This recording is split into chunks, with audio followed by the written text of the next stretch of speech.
Hello there, and welcome to another in my classic movie review series.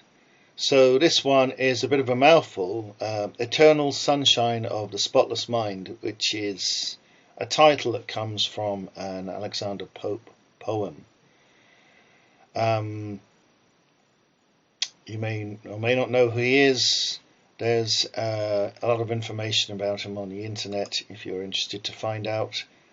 He's from the 18th century and was sort of I suppose you could call him a philosopher as well as a poet, a satirist, and he was very famous in his time, but is not so well known today. Anyway, getting back to the subject of the film, this was released in 2004. And it was directed by a guy called Michel Gondry, who is a Frenchman, and I think this is probably his most famous film. So this was quite a groundbreaking film at the time. It used some very unusual and at the time very new technology to create some very surreal effects. So some people would regard it almost as a sci-fi. It's definitely a romantic film, sometimes classed as a comedy, although I wouldn't really call it a comedy. It has funny moments here and there, but it's more of a drama than a comedy in my opinion. So it's hard to explain what it's about, really. It's primarily about the relationship between the two main characters, which is Jim Carey and Kate Winslet. I must say it's a very clever film. I won't going to tell you too much, but it has something to do with loss of memory and sort of a repetition of patterns. Now, what's really amazing about this is not just the script and the acting's fantastic, but the sort of cinematic techniques used in this, which are really very unusual and really add to the plot and its development. I don't think there's really anything else quite like this out there, like this film. And there's great supporting members of cast who had really good performances. Kirsten Dunst, the insufferable Mark Ruffalo, and Elijah Wood, and also Tom Wilkinson, all give great performances. I think it's an absolute classic. It really is a very enjoyable film.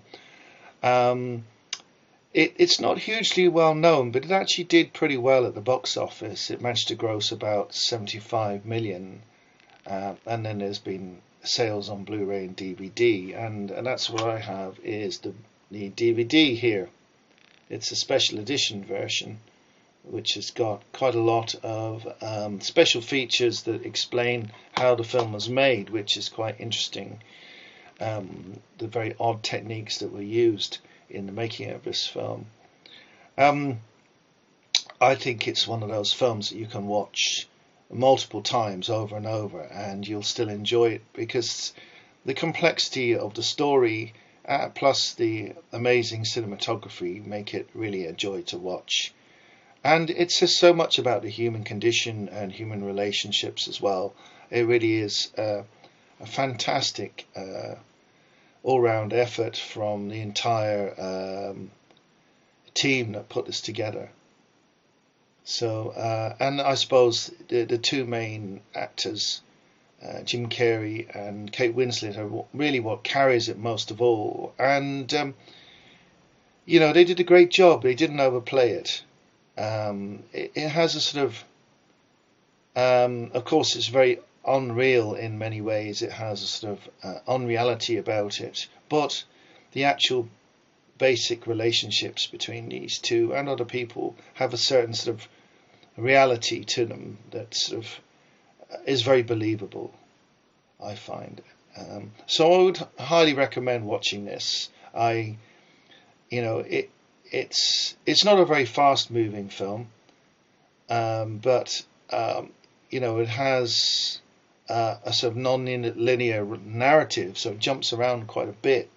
But if you can handle that kind of thing, I think it's very rewarding to watch this film, and you will get quite a lot out of it. And like I said, because of the way the film is produced and structured, it's something you can watch many times over and you'll still find it rewarding. Certainly in my opinion, that's the case. So yeah, I highly recommend watching this film, and I think it's certainly the best film that I've seen either of the main actors in. So yeah, go out and watch it. Or I think you can't get it on streaming services very easily. I've certainly never seen it on any. It's one of those films that's become a bit of a cult classic, and you might be able to find it on one or two paid for streaming services, but you'll probably end up having to buy it. And I think its cult status means that it's not going to be easy just to pick it up, even as a second-hand DVD. You're unlikely to find it in many places. Yeah, whichever way you get to watch it, I highly recommend doing so. So I hope you enjoyed this. Please give me a thumbs up if you liked the video, and please subscribe, and watch out for more films coming on this playlist soon, I hope. Okay, that's it for now. Thanks for watching. Bye bye.